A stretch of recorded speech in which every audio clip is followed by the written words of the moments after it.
Hey, loyal fight fans, welcome back to Boxing. Eat that shit up. I am Tom O'Neill, aka Tummy Tom O'Neill. The human body snatching, cash grabbing boy is back at it. Now hit that subscribe button like a crack addict. Alright, and I am joined today for a special episode with my very good friend, Mr. Guinness Pig, aka Genuine.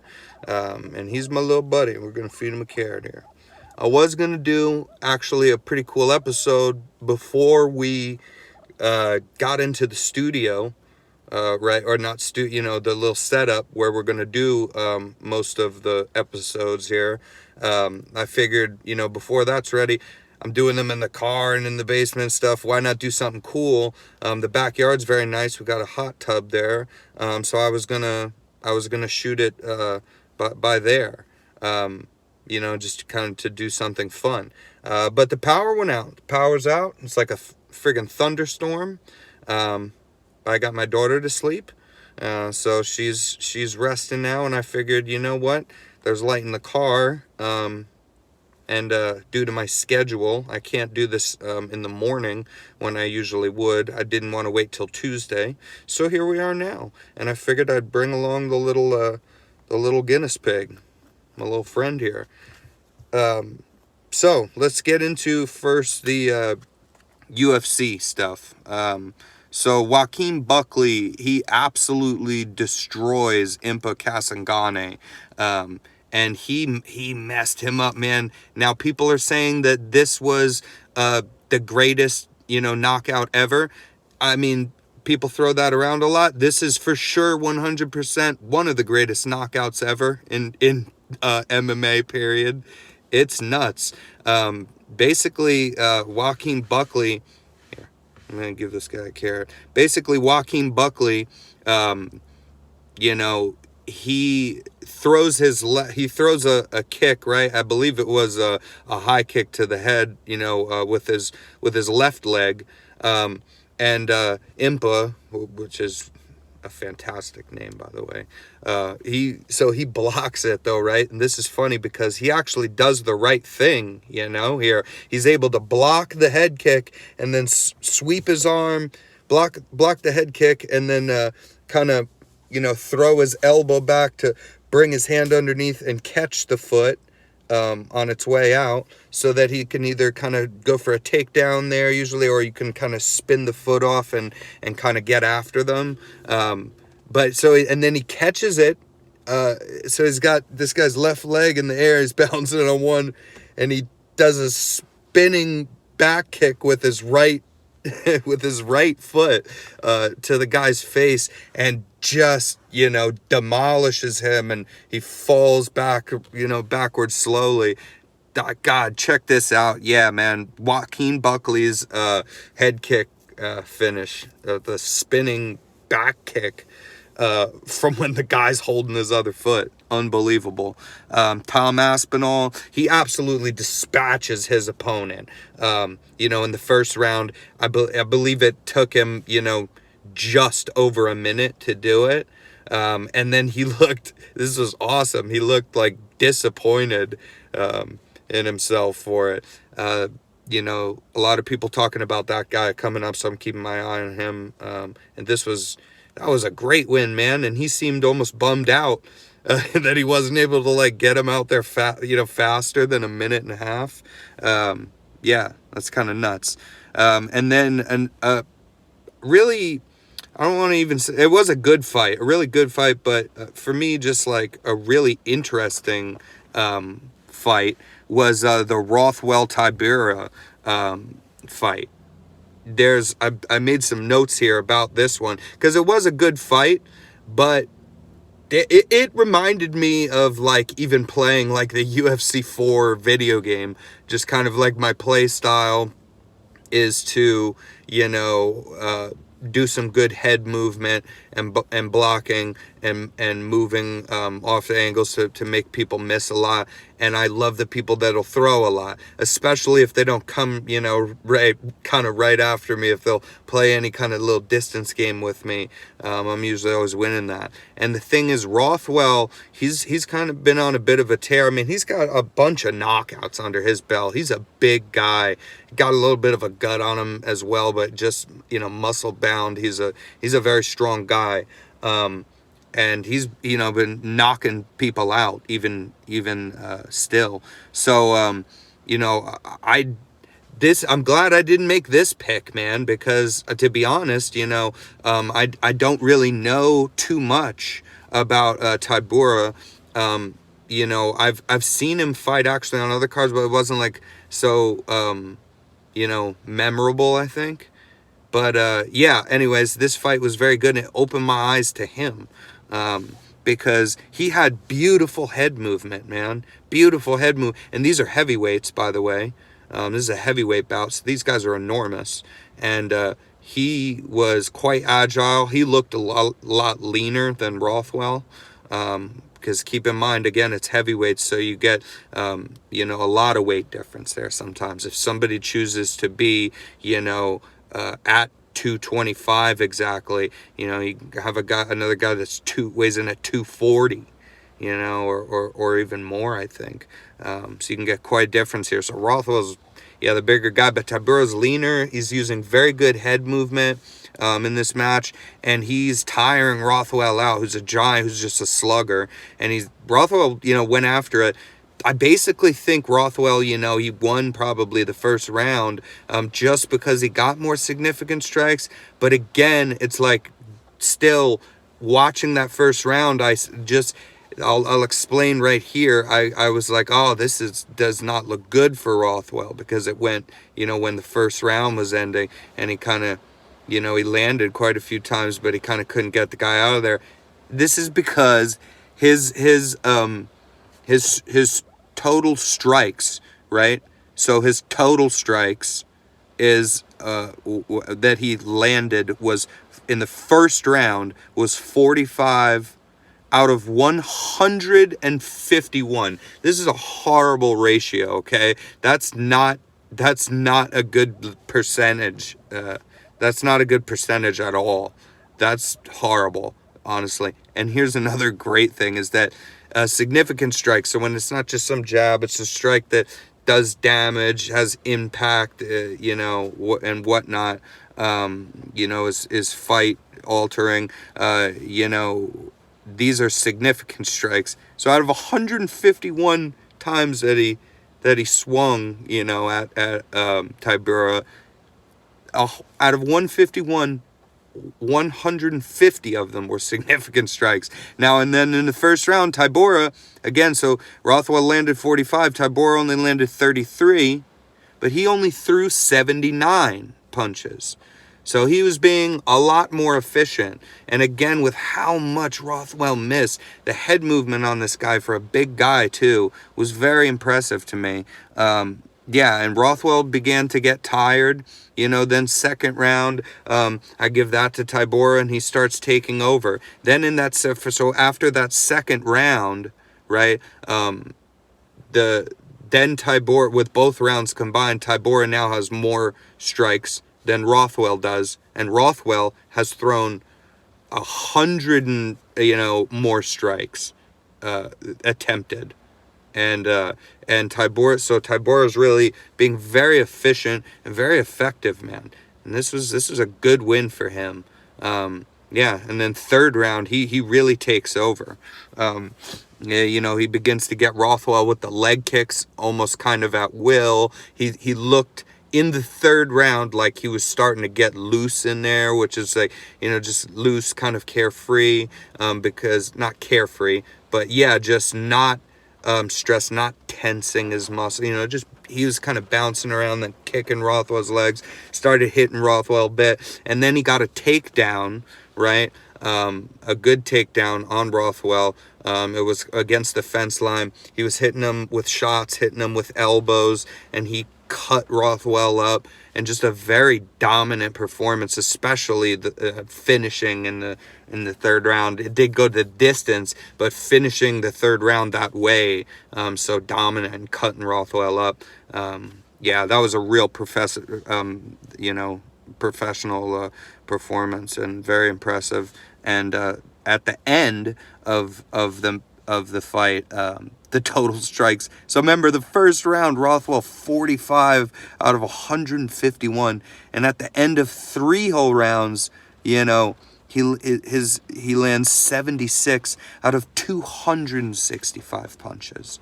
And then Tybora's total is, so 76 out of 265. Tybora's total is 85 out of 163. So this was beautiful to me. This kind of stuff I really appreciate. Everybody has their own, kind of things they want to see in there, but he was throwing back, hitting Rothwell, cut him, got the takedown. He became dominant, but he took his time in the first round. But the whole time through, with beautiful head movement, this is the kind of stuff I like to see. Guinness Pig, come over here. Guinness Pig's tripping out. Here, I got a carrot. Bud. All right, and then the Barboza versus Amirkhani fight. This was, I love this because, I did pick Barboza to win, so he did win, and that makes me happy. But really makes me happy because Barboza's kind of been getting the shaft end of the deal here. He has, he should have won that. I believe very much that he should have won that Paul Felder fight. And I love Paul Felder too. I love both those guys, and I love that fight. But he should have won that last Paul Felder fight. But they gave it to Paul Felder. And then not so much with the Dan Ige. It's like, I'm totally fine that they gave him the win, but I'm just saying, very close fight. You could have argued, you could have made some sort of argument even there for Barboza, and then so he said he wanted to be more aggressive. He said he didn't want to leave it up to the judges, right? And that's what he did. Well, he did leave it up to the judges, but he did show the more aggressive kind of Barboza in this fight. So in the first round, there's a lot of feeling out process here for a bit, a minute and a half-ish, 2 minutes. It's kind of a lot of feeling out, bouncing around. But already, without much happening, this is a good sign to me, because Amirkhani's staying at distance and whatnot. That's kind of where you can't be. You can't be in kickboxing range with Edson Barboza. He's fantastic. His kicks are so powerful. And I think that he is, Stephen Wonderboy Thompson is a great karate guy. Love him. He's got excellent kicks, even McGregor's got good kicks. A lot of people. But personally, I think Edson Barboza's got, the very best kicks that have ever been in the UFC.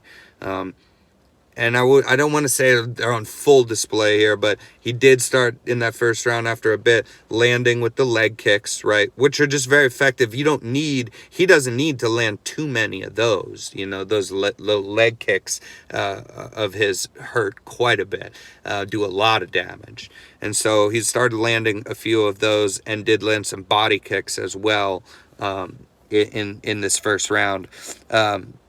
And then there's nice takedown defense from him as well. Very nice takedown defense, because I believe Amirkhani, I did take some notes here, but I believe it was 2 different times in that first round that Amirkhani shot for takedowns, and Barboza defended both of them, and he kind of, shot his feet back and splayed out on top of him, and both times also went for the neck for the submission, and he wasn't able to get it. But again, Barboza, it's like dominant on the feet. I liked that he was going for the finish on the ground, especially when you splay. You don't have to be an expert or anything. When you have one of those kind of takedown defense where you're not tied up in the clinch with the guy, but you just kind of splay out on top of him. Very easy to just push off. You're up. You can get right up. But he went for those submissions. Then when he couldn't, he's like, all right. But he was comfortable enough there.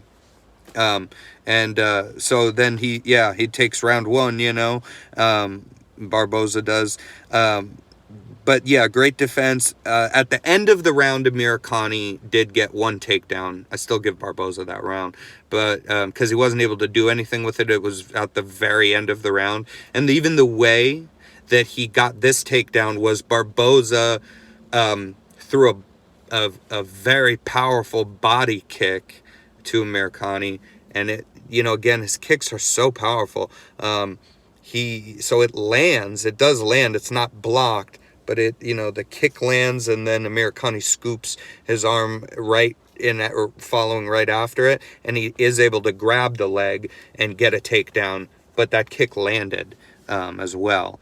And then round two starts, more leg kicks, more body work from Barboza, drops Amirkhani with big straight right shots, I think he drops him there, big straight right. Then more submission attempts as well, with more takedown defense from Barboza, still going for that submission. He stuffs another takedown, goes for another submission attempt, and then again with going for the neck. And he wasn't able to get these, but again, it's just the takedown defense was very good.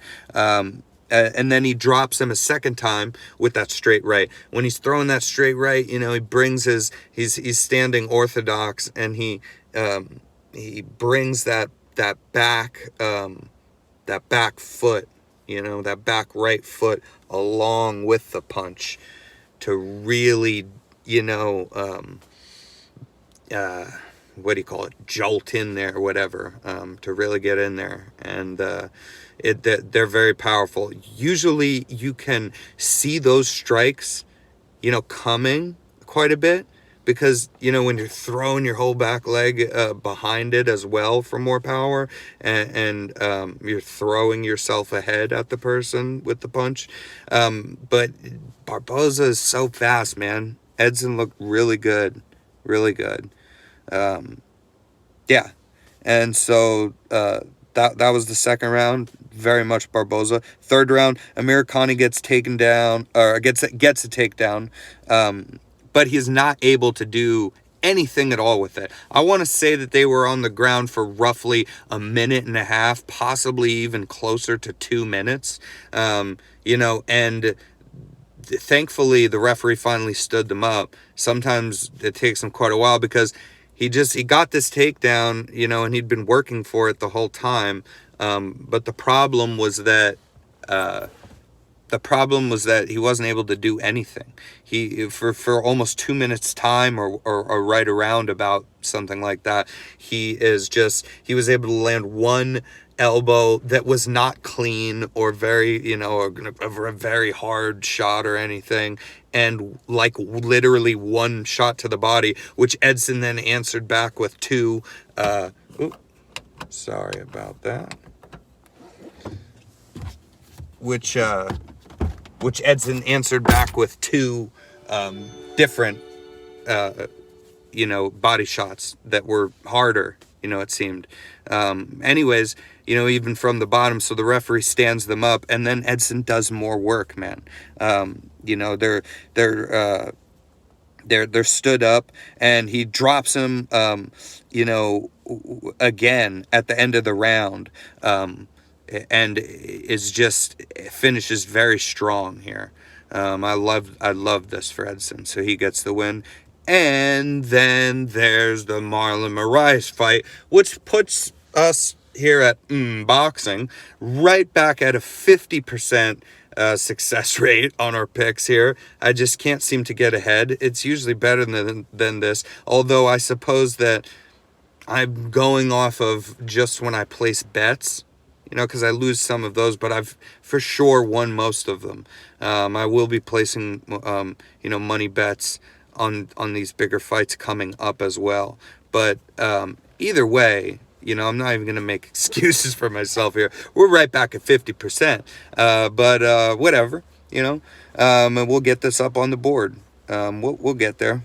we'll get it next time. We'll get it better next time. One of these times, we're gonna get a 6 picks on a card and get them all right, or we're gonna get a big underdog like maybe a Justin Gaethje win over Khabib. Who knows? Who's to say? I'm gonna bet on the Lomachenko fight. Shout out Lomachenko wearing his hoodie here. Shout out to the genuine pig over here. You want this carrot, bud? So yeah, and that Marlon Moraes fight, disappointing for me. But Corey Sandhagen looked really good. He did look really good. There wasn't too much going on in the first round to make too much of anything. They kind of traded leg kicks a bit in the beginning of the round, and Sandhagen landed more, but Marlon threw, I think 2 back, and like that, even that first one or that second one, I think it was even the first one, he threw back after eating about 2 or 3 of them from Sandhagen. Just, lifted Sandhagen's leg off the ground, just you could feel how much, the difference in the power of the leg kicks. And Marlon was trying to come over the top with the overhand right, over the top of Sandhagen's left, but he wasn't able to do this, and he got finished. Marlon got finished in the second round with all credit where credit's due, with a beautiful spinning wheel kick, and I believe that there's only been like 8 of those KOs ever in the UFC, and he got one there. Do you want this carrot? Or what? What's going on with you? Alright. So, then now we're going to just talk about the Lomachenko fight for just a little bit. Because obviously that will be coming up now this coming Saturday. And I cannot wait for that. I'm placing some money on that fight, on Lomachenko. But I do think that it will be competitive. I do think it will be great. And, that is not to say that Teofimo Lopez cannot win that fight. This is a good fight. This is a rarity in the sport of boxing, Although not so much this year. I love it. They put that Charlo card together, was excellent. That Baranchik Zepeda fight came out of, left field as being great. Out of nowhere. And then you get, we're going to get, Tank Davis versus Santa Cruz, which is a fantastic fight as well. Who knows if it's even at the end of the year that we get the Deontay Wilder, Tyson Fury 3, because that's in the contract. We get Chiroza, I know, fighting somebody. We get Povetkin, we get Dillian White, we get Errol Spence Jr. fighting Danny Garcia. So many great fights. But I really looked forward to this one, and it is coming up, and I'm really stoked about it. Again, representing with the Lomachenko hoodie. I'm all about Lomachenko. I think he's brilliant. I think that he wins this fight because of his angles, man. Teofimo Lopez is younger. He is very fast, right? But I think Lomachenko's faster. And I think that the one thing that Teofimo Lopez is going to have is that youth, and that he is highly aggressive in the way that he attacks. He does not wait around to play moving around games. But I do think that he'll be, so he could be successful coming in this way on Lomachenko. But I do think that he gets tagged. I think he gets dropped, even more than once, whether the fight goes the distance or not. I think he gets dropped several times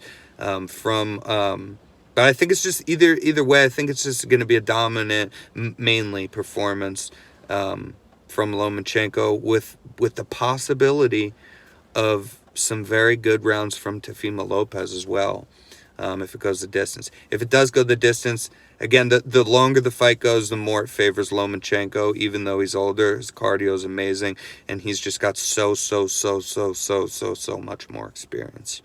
And I think the angles are going to be the difference. But Teofimo Lopez, he's a real fun fighter, man. What are you doing, Guinness? He's a real fun fighter. Teofimo, he does the back flips in the ring, you know, when he wins, which is great. He does even the little spinning like Ali fist thing and then throws it. He's charismatic and he's cool. And he's from Brooklyn. Shout out Brooklyn, you know. Shout out New York. But his best win is over Richard Comey, which was his last fight. That was very impressive. That's how he got, you know, his title. Yeah, and Teofimo, he looked, you know, he took him out of there in the second round, I believe. But here's the thing is Teofimo, not just in this fight, even before, and that's pretty dominant. You know, he takes him out in the second round, listen. And Teofimo, honestly, does not ever get, like, hurt in the fight either. But he does get hit, you know, so he's got a chin on him. But he is there to be hit. Okay, of course, he's got some head movement. He's a young guy, he's very athletic, but he's there to be hit, even in his other fights. You know, you go back and watch his other fights, which I did, you know, he looks very good. And again, that's why this kid's awesome. He's awesome, and this is going to be an awesome, awesome fight. But he is there to be hit, and Lomachenko is just somebody who he figures out your game plan, and he starts coming on stronger and stronger and stronger. And he's happy to stand there if you're scared to come in and pick you apart. Even if he does not have the reach advantage, it doesn't matter, you know, which I don't think he will in this fight. It doesn't matter. His footwork's just out of this world, and his angles, the way that he cuts an angle is so fast. Nobody in boxing does it at all like him. You know, Muhammad Ali moved around a lot. You got to go and check out Lomachenko, though, man.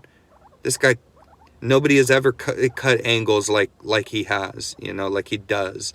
He is so fast, and his hands are, he is so fast with his combinations, you know, head, body, head, body. You know, he's literally, you know, he can throw, you know, a 6-punch combination in less than 2 seconds, you know, on a guy. And he usually does this once the rounds get a little later in. You know, he'll be careful enough and respect Lopez, I bet, you know, when this fight starts off.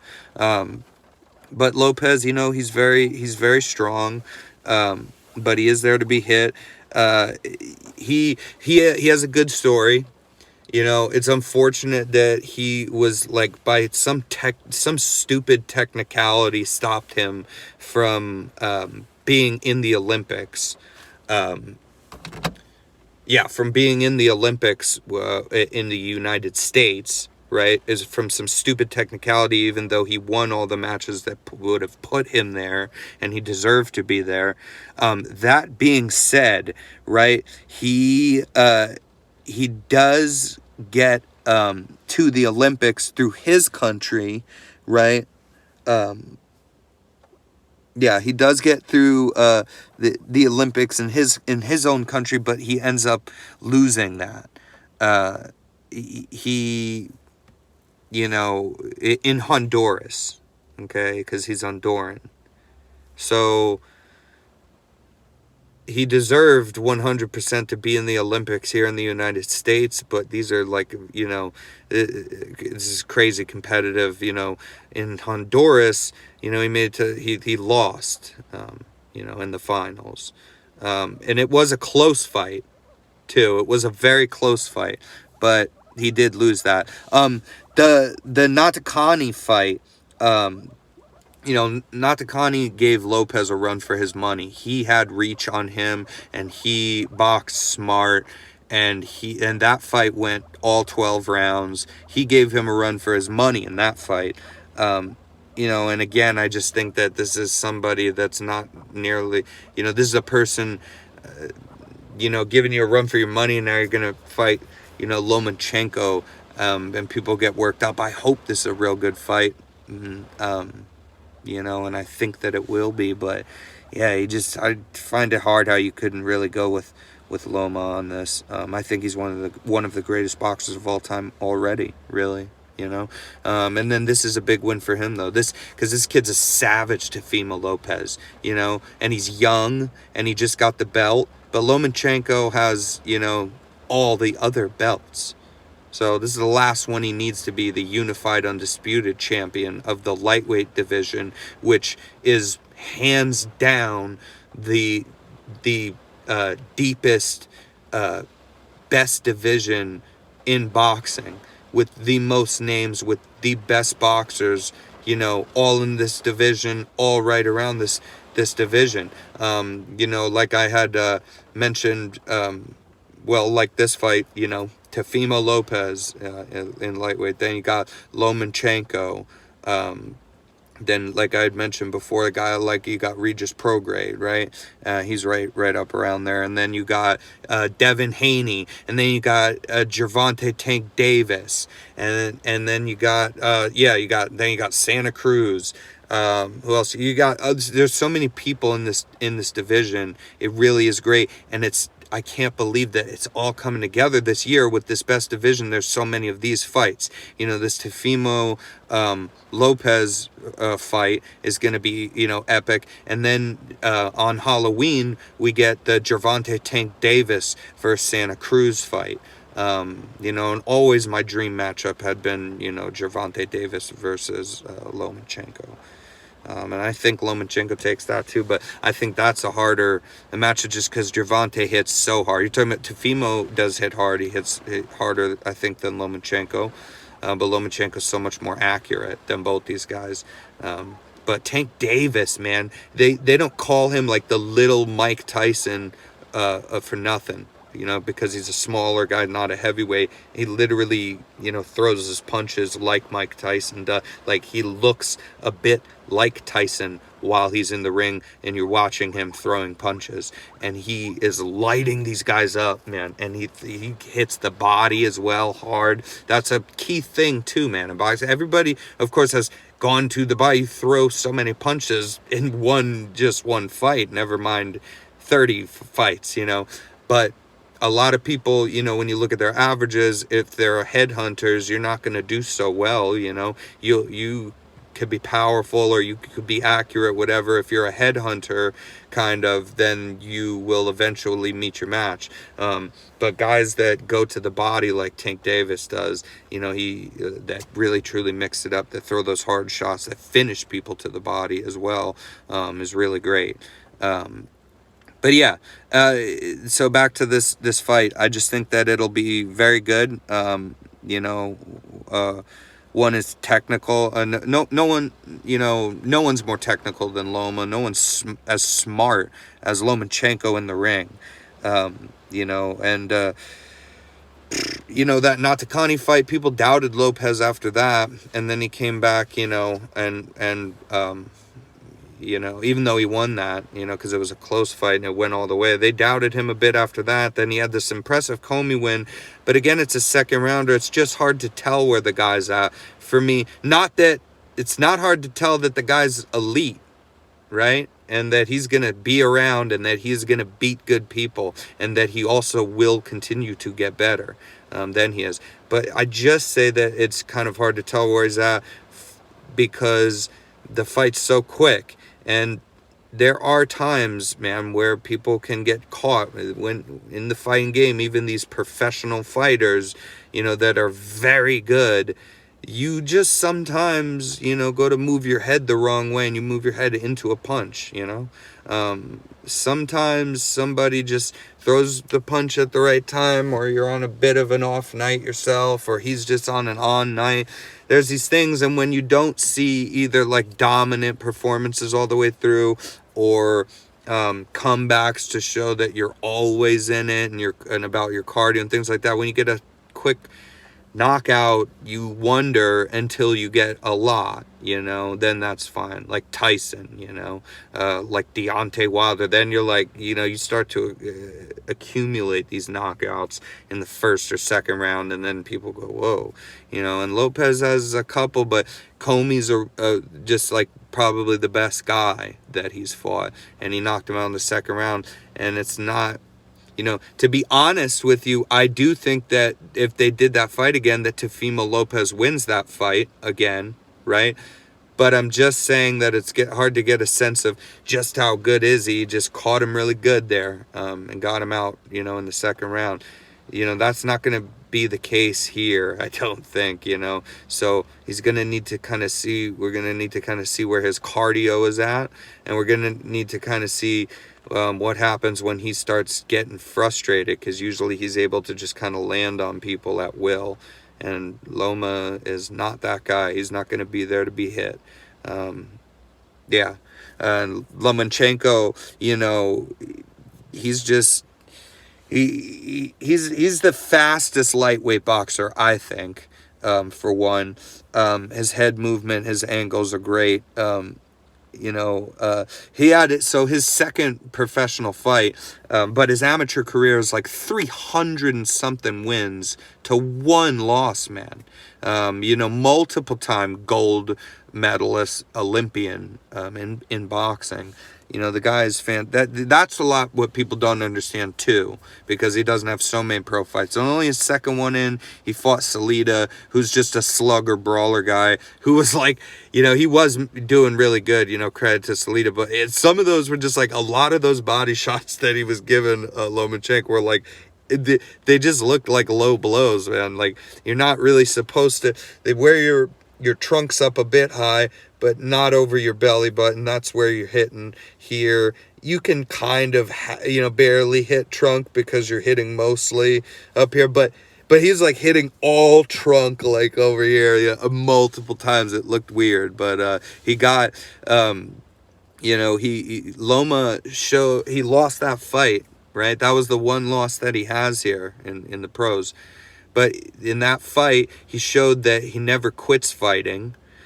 He showed that he's made of iron, because Salida was just bullying, you know, with these punches, and especially even body work, and putting in that body work. And then the fight still went all 12 rounds.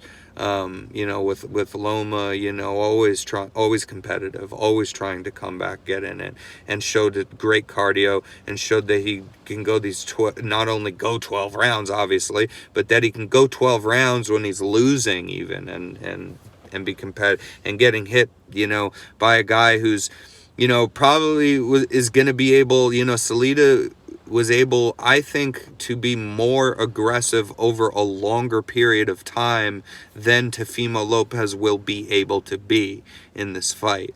You know, I think he'll get frustrated. He'll have maybe some good rounds in the beginning, or you know, somewhere along the first 3-4 rounds, he might have some good rounds in there. And then he'll just start getting real frustrated because he's missing a lot, and Loma will start catching him, and Loma will start picking up on the things that he's doing in there. And yeah, I'm very, very amped about this fight. He's the quickest 2 weight class champion that there's ever been, and he owned Roman Martinez, yeah, he owned him when he got that second belt at lightweight. Owned Nicholas Walters, and Nicholas Walters, that's a credited guy. He's a great boxer, right? He owned him, and you know, literally nobody's ever done that to Nicholas Walters, you know. And then he made, you know, there's 3 different boxers since he's gone pro that he's made, I believe 3, at least 2, that he's made quit on the stool.